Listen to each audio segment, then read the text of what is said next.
I was able to take care of all of that and become abundant again. So sometimes you being stuck or feeling like you're nowhere, that creates the necessity, the gasoline, the motivation, the inspiration, whatever it may be, to get you ultimately to where you want to go. Now we average more listens per day than we had the entirety of the first year. And that's going to continue. That trend will continue. But that's not because this episode is 100 times better than the first episode. I think in some capacities it is. But it's because we just never lost momentum. Next Level Nation, welcome back to another very special, as always, episode of Next Level University, where we teach you how to level up your life, your love, your health, and your wealth. We hope you enjoyed our latest episode with the wonderful Danielle Murr, probably top 5 favorites for me. Alan is smirking over there. He can't keep his S together. We're trying to be professionals. Today, for episode number 910, it's Motivation Monday. Feel like you're getting nowhere. Listen to this. Alan, do you want to start? Would that help you, do you think? I think it would. All right, why don't you start? If you're out there listening or watching this, maybe you feel like you're not getting anywhere. Maybe you feel like you're getting nowhere. Listen to this. So it wasn't that long ago that I was on the phone with one of the team members. I coached the whole NLU team biweekly, and he was saying it is unreasonable how much of my potential I left on the table in the past, because it's not until you realize how effective and efficient you can be that you look back and go, wow, I left so much potential on the table. And so I have 2 stories. One is this person used to be the captain of their football team in high school, and they used to believe that they were maximizing their potential. They used to believe that they were leading effectively and that they were consistent and that they had all these positive habits. Now, in comparison, he was looking back and going, honestly, that was child's play in comparison to the way the NLU team operates. I left so much of my potential on the field. And I want to talk about my loss in potential as well.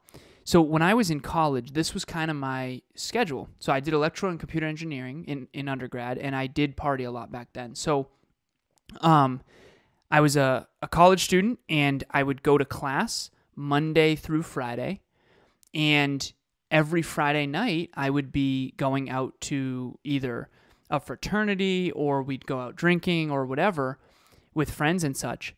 But then it would be Saturday morning, we'd kind of go to the gym and we'd nurse our hangover, and then Saturday night we'd go out again, and then Sunday, same deal. Sunday was kind of like a lazy day. And then Monday comes around and you're kind of dragging still, and you have to build your momentum back up. And then, Monday's pretty good. Tuesday, you're starting to get there. By Wednesday, you're in full capacity again. And then Thursday comes, and then Friday comes, and it's like, oh, do it all over again. And so if you feel like you're getting nowhere, listen to this, you're potentially losing momentum all the time. And I talk often about this on other shows, and I want to bring it to this show as well. I think that this whole weekend thing has really sort of jeffed people in a sense, because you lose momentum every single weekend. We all have this feeling, right? You wake up and it's a Saturday. So right now it's a Friday. You wake up and it's a Saturday, and because it's a Saturday, you kind of take it easier, a little bit easier. You step off the gas just a little bit. And I'm not sitting here saying not to have rest and relaxation. I'm not sitting here and saying that your weekends should be the exact same as your weekdays. What I am saying is that let's check in on how much momentum we're losing. So I coach people, the team, people all over the world, and we all do peak performance tracking. And a lot of times people would say to me, Alan, I want to change the peak performance tracker to be weekdays versus weekend. Can I do this other thing on the weekend? And they're kind of asking me, and I'm like, well, it's your life. You get to do whatever you want. But I really, really strongly suggest that you don't. Human beings are habitual creatures. You brush your teeth every day, you shower once a day, you go to bed every single day. If you read, you probably read every day.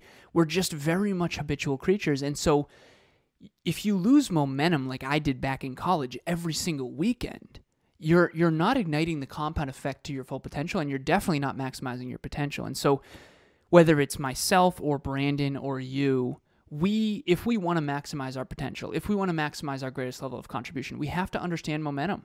We have to understand that that 30-minute workout per day isn't just a 30-minute workout. I often say this on book club. I say, if you start a new positive habit and you do it for 2 weeks, nothing in your life will change. But if you start a new positive habit and you do it for 2 years or 20 years, you could have a completely different life. 2 weeks won't change anything. 20 years will change the world potentially. Certainly your world. And so the quote that I had in book club that I wanted to bring on this episode was this. This is Darren Hardy quote from The Compound Effect. Miss only a couple weeks of anything, and you don't just lose the results of those 2 weeks that those 2 weeks would have produced. You actually lose momentum. Momentum is dead. And Kevin and I know, and we are gaining so much momentum on this podcast, and we're so grateful. Now we average more listens per day than we had the entirety of the first year. And that's going to continue. That trend will continue. But that's not because this episode is 100 times better than the first episode. I think in some capacities it is. But it's because we just never lost momentum. And so this episode's about momentum, how to start it, how to keep it, how not to lose it. And whether it's me or Brandon or you, your future is so much brighter if you stop losing momentum. I'm going to take a little bit of a different approach, but I think it'll lead to the same outcome. Hopefully, that's the goal. I think that at the end of the day, feeling stuck creates necessity to create the skills that brings you to freedom later. So I've told this story before, but when you're on other podcasts, Alan and I have been on a ton lately. Shout out to Laura and Amy who are crushing it. I get a chance to tell different parts of my story that either I told here so long ago that I don't remember telling, or there's parts of my story that I've just forgotten because so many things have happened over the past 5 years, right? Okay, when I was, and I'm going to get these dates right, Alan. When I was 25, so in 2015, my girlfriend and I at the time moved up to New Hampshire, again, 10 minutes from where I live today. And she left me 3 months after we moved in together. And we signed a lease together, and this was an expensive apartment, and all those things. We had furniture, all that happy jazz. When she left me, she broke the lease. My landlord wanted to take her to court. He said, hey, I'm going to have to take her to court because she broke the lease unless you can pay the rent. And I said, don't take her to court. I don't want to be around it. I don't want to deal with that stress. I'll take care of the rent. I don't know how, because at this point, I was not working a lot. Work was very slow. And I said, I'll just figure out a way to do it. I don't know how I'm going to do it, but I'll make it happen. And for those of you who have gone through a breakup, maybe when you live with somebody, I went from having somebody around all the time to having a 2-bedroom, 2-bathroom apartment completely by myself, not in the middle of nowhere, but kind of. I mean, I didn't know my neighbors. I didn't have any friends that lived within an hour of where I lived. And it was a very, very lonely life at that point. And I just felt super hopeless and super helpless. And I remember going to bed at night. It was just super quiet and lonely and dark, and not just quiet from the aspect of audibly, but that energetic loneliness. And it was just super difficult. But I remember that really motivated me and that really inspired me. And the beginning of the next year, so she left me in October, the beginning of that next year was where everything took off for me. It was during that year that I set the goal to make 6 figures. It was during that year that I paid off my credit card. Alan, remember I texted you and said, hey, I have $7,000 outstanding. What do? I ended up paying off my credit card. It gave me this drive that I still have today. One of the reasons I have the drive I have today is because I try to play like we're losing. And maybe we'll do an episode on how that's kind of shifted over the last month or so. We'll be transparent. But I remember that I was with a coworker, and we were working an hour and 45 minutes from the office. And my boss called me, and we had already been working for like 7 hours, and we were getting ready to finish up the day. And he said, hey guys, are you cool with going to New York tonight? And New York was 5 hours from where we were. And we said, yeah, whatever. Like, whatever it takes, we'll do it. It is what it is. So we drive an hour and 45 minutes home. Then I drive another hour north to get clothes because I didn't have clothes. I didn't have deodorant. I didn't have anything I needed. And then we proceeded to drive 6 or 7 hours to New York for a 2-day job. But I needed to make money. There was necessity there. That's the point I'm making here is sometimes when you feel like you're getting nowhere, you have to use necessity to push you along. You need necessity to create some form of, I must do this for these reasons. You need a little extra push. So that year I went on to make 6 figures. I paid off that debt and I became very financially stable. And that was a big launching point for me. And I wonder what would have happened if I didn't have that level of necessity, because after I made the 6 figures, that's when I realized I didn't want to do that anymore and I wanted to do podcasting full time. So my life might look completely different if I didn't feel stuck in that point in my life. So ask yourself this: what can I learn or unlearn that will help me get unstuck, or it'll help me feel like I'm getting somewhere? And then this is part 2. Focus more on the solution than the problem. I know that when my landlord said, hey, if you don't pay the rent, you guys are going to end up going to court. I know that for a short time I was focusing on the problem of, oh my goodness, I don't know what I'm going to do. How am I going to do this? But then I started to focus on the solution. And eventually I was able to take care of all of that and become abundant again. So sometimes you being stuck or feeling like you're nowhere, that creates the necessity, the gasoline, the motivation, the inspiration, whatever it may be, to get you ultimately to where you want to go. One more thing I'll say here. Sometimes it's the tools you must cultivate and leverage to get out of the darkest places that also build skyscrapers.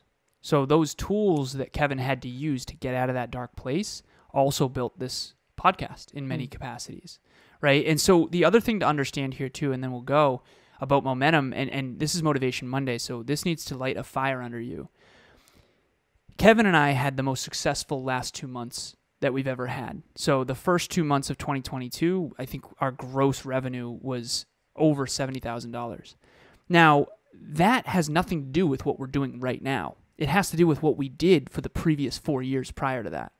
And so you have to understand that everything is an aggregation. And if you take your foot off that gas, and again, maybe this is an episode we'll do at another time. If you start getting success and you take your foot off that gas, don't expect it to keep happening because you're losing momentum. The greatest enemy to success is actually success because you get lackadaisical. So when Kevin was in a dark place and he was so motivated to make all that money because of that problem of, he didn't want that person to take his girlfriend to court. He didn't want to deal with that. So he dealt with being on the road for longer than he wanted to. If you get rid of that necessity, if you get rid of that understanding that it's the long-term compound effect that brings results and that it's all an aggregate, you're not going to continue and you will lose momentum. And by the time you lose momentum, remember, the loss of momentum is too weak to notice until it's too strong to stop. And so you got to understand that in advance so that you just take each day very, very seriously. And I'll say this quickly, #NLUGymPicChallenge. The reason we're doing that is because we want to create accountability. I want Kevin and I to have more people consistently exercising daily. And this goes with learning from my past. I used to exercise all the time back in college and I still never got great results. And I know why now. I drank every weekend, right? And so exercising daily, being accountable, being a part of a community, staying motivated even when you are succeeding. Now that's a whole nother level. And I'm excited to see where that goes. I had somebody ask me today on a coaching call, Alan. He said, how do you do 7 episodes a week? How do you guys learn so much? And I said, well, Alan learns every single day. I have it on my PPT 45 minutes a day, and I haven't missed in years. I said, that's the reason we are where we are today, is because we learn so much. And maybe you've read a bunch of books and you've taken a bunch of courses and you don't feel like you're making the progress you want. Maybe you're not learning the right things yet. We have a free course, totally free, no strings attached, that we put together based on what we thought was the most valuable for our listeners. Catered for you, catered for next level.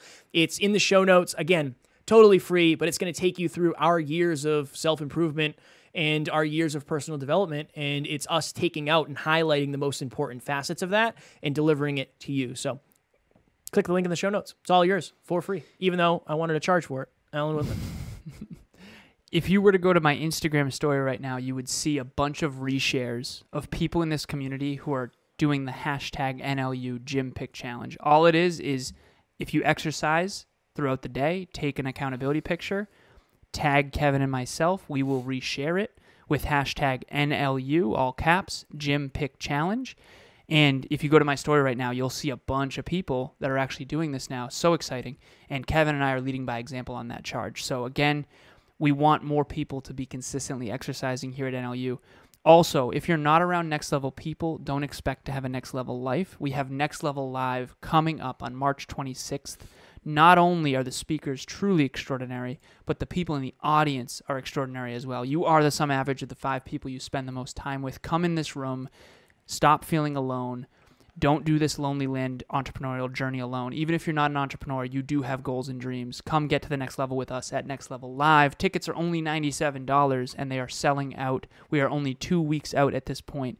Get your ticket as soon as possible. Bring a friend. Come meet Kevin and I in person. We cannot wait to meet you. Next Level Nation, speaking of fitness, tomorrow for episode number 911, it is last week's live podcast, Dialing in Your Fitness Habits. So that goes hand in hand with what Alan was saying. As always, we love you, appreciate you, grateful for each and every one of you. And at NLU, we do not have fans, we have family. We will talk to you tomorrow. Please reach out.